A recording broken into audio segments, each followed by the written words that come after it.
When it comes to speeding up fat loss and breaking through stubborn plateaus, one of the very first tools most people turn to is cardio. And on paper, that makes sense. Cardio burns calories, so more cardio should mean faster fat loss. But let's be honest for a second, for the majority of people, cardio just sucks. Long sessions on a treadmill, forcing yourself through workouts you don't enjoy, dreading every minute of it. I've been there myself, and chances are, you have too. And that's exactly why so many people struggle to stay consistent. Not because they're lazy, not because they lack discipline, but because the solution they're using is too miserable to sustain. Here's the problem most people don't realize. When fat loss slows down, pushing harder isn't always the answer. Sometimes, it actually makes things worse. And what's interesting is that there's one form of movement most people completely overlook, something incredibly simple, something you already do every single day, that can help speed up fat loss without even breaking a sweat if you use it the right way. And there's one very common mistake with it that quietly keeps people stuck, even when they think they're doing everything right. When fat loss stalls, most people assume the problem is effort. They think they're not training hard enough, not sweating enough, or not pushing their body far enough. So the instinctive response is to double down. More cardio sessions, longer workouts, higher intensity. And on the surface, that sounds logical. But in reality, this is where a lot of people quietly get trapped. Because the issue usually isn't that you're doing too little, it's that you're doing the wrong kind of work for too long. Heavy cardio comes with a cost that rarely gets talked about. It drains recovery, it spikes fatigue, and for many people, it ramps up hunger far more than they expect. You finish a tough cardio session feeling accomplished, but later that day, you're suddenly starving. Portions get bigger, snacking feels justified, calories start creeping back in without you even noticing. And over time, that small compensation adds up.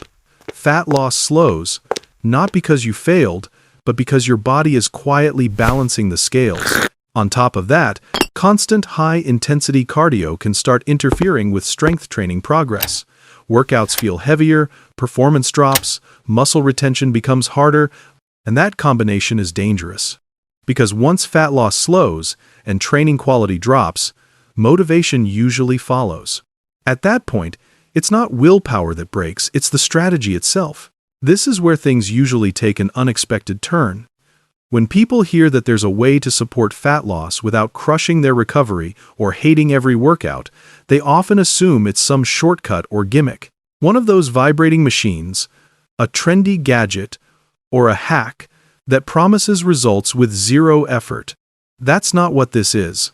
The tool I'm talking about is far simpler than that, and that's exactly why it gets dismissed so quickly. It's walking. Plain, everyday walking. And I know how that sounds at first. Compared to intense cardio sessions, walking feels almost too easy to matter. It doesn't leave you gasping for air, it doesn't leave you drenched in sweat, and because of that, most people assume it can't possibly make a real difference when it comes to fat loss. But that assumption is where a lot of people get it wrong. Walking isn't powerful because it's intense, it's powerful because of how your body responds to it over time. And once you understand that response, everything about fat loss starts to look a little different. Now, this isn't just a feel-good idea or something that sounds nice in theory. This is where the data matters. One well-known 2017 paper published in the Journal of Nutrition looked at the effects of walking on fat loss in overweight men and women. The participants were split into two groups. One group followed a low-calorie diet. The other followed the same diet, but added brisk walking about 3 hours per week, which works out to roughly 25 minutes a day. Nothing extreme. Nothing exhausting. Just consistent walking. After 12 weeks, the results were clear. The walking group lost about 3 pounds more body fat than the diet-only group. And on the surface, that might not sound dramatic, but here's the part that actually matters. We're talking about fat loss, not just weight loss. 3 pounds of pure fat is a meaningful difference, especially over such a short time frame. Yes, some of that comes from burning extra calories. But what this study really highlights is how small, sustainable habits compound over time. A relatively small daily input created a noticeably better long-term outcome. And that's a pattern you'll see again and again when it comes to fat loss strategies that actually stick. One of the biggest fears people have when they're trying to lose fat is losing muscle in the process. And that fear is justified. Dropping scale weight without preserving muscle often leads to that skinny fat look where body fat comes down but definition never really shows up. The problem with most traditional forms of cardio is that the more you do, the more they compete with strength training. This isn't speculation, it's been shown repeatedly in the research. A large 2011 meta-analysis found that higher volumes of intense cardio can interfere with strength and muscle gains, especially when recovery resources are limited.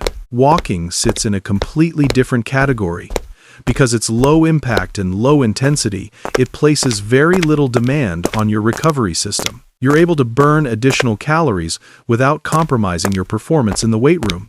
Your lifts don't suffer. Your training quality stays high. And that matters, because resistance training is one of the primary drivers of long-term body composition. Walking allows you to create a larger calorie deficit while still protecting the muscle you worked hard to build.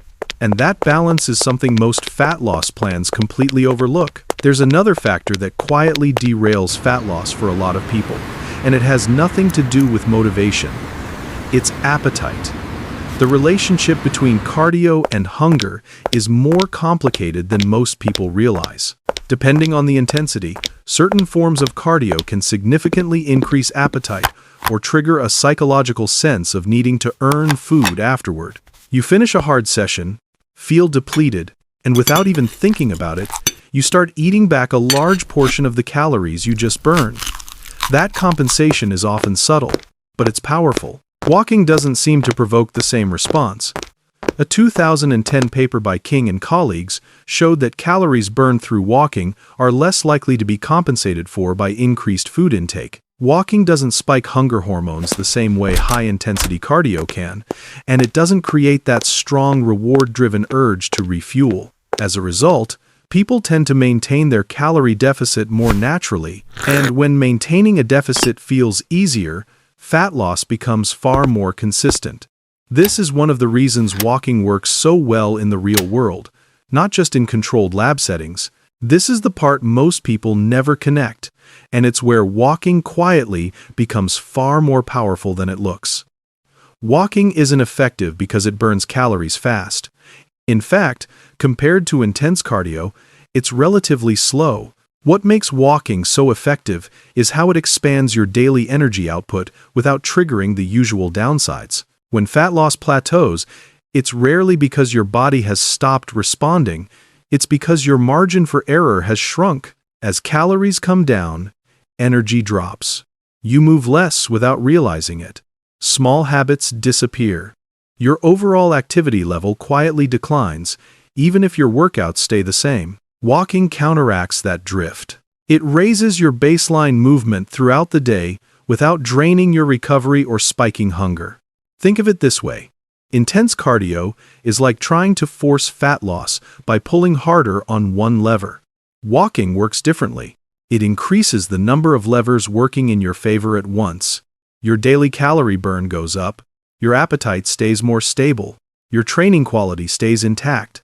And that combination is exactly what allows fat loss to keep moving when everything else feels stuck. Walking doesn't fight your body, it works with it, and that's why it's so effective over time. Once you understand why walking works, the next obvious question becomes how much you actually need to do. This is where people often overthink things. They assume it has to be hours every day or some extreme step count to matter. But the research paints a much simpler picture. A large review from the American College of Sports Medicine found that adding roughly 150 to 250 minutes of brisk walking per week is enough to meaningfully support fat loss when combined with a calorie deficit. That's it. For most people, a great starting point is about 30 minutes of brisk walking, 5 days per week. Nothing fancy, no special equipment, just moving at a pace where you're slightly out of breath but can still hold a conversation. And one of the biggest advantages here is flexibility. You can use this time to listen to podcasts, take phone calls, walk your dog, or clear your head after work. The easier it is to fit into your life, the more consistent it becomes. And consistency is what ultimately drives results. As your body adapts, you can slowly increase pace or duration to keep progressing without burning out. At this point, it's important to be clear about what walking can and cannot do. Walking is a powerful tool, but it doesn't override the fundamentals. If you're not in a calorie deficit, adding more walking won't magically strip body fat away. And if you're not lifting weights, walking alone won't help you maintain the muscle that gives your physique shape and definition. Those two factors, nutrition and resistance training, always come first. Walking works best when it's placed on top of a solid foundation, not used as a replacement for it.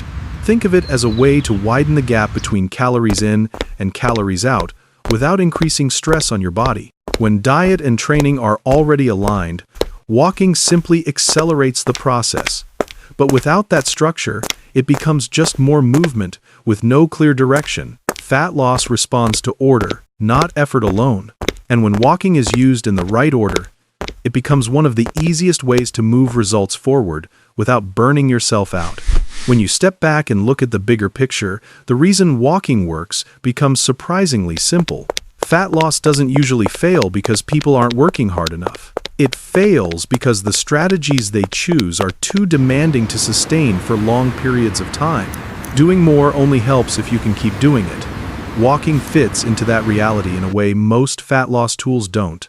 It increases daily energy expenditure, supports a calorie deficit, protects recovery, and doesn't drive hunger in the same way intense cardio often does. And maybe most importantly, it doesn't require you to reshape your entire life around it. You don't have to dread it. You don't have to psych yourself up for it. You just do it. Consistently. Week after week.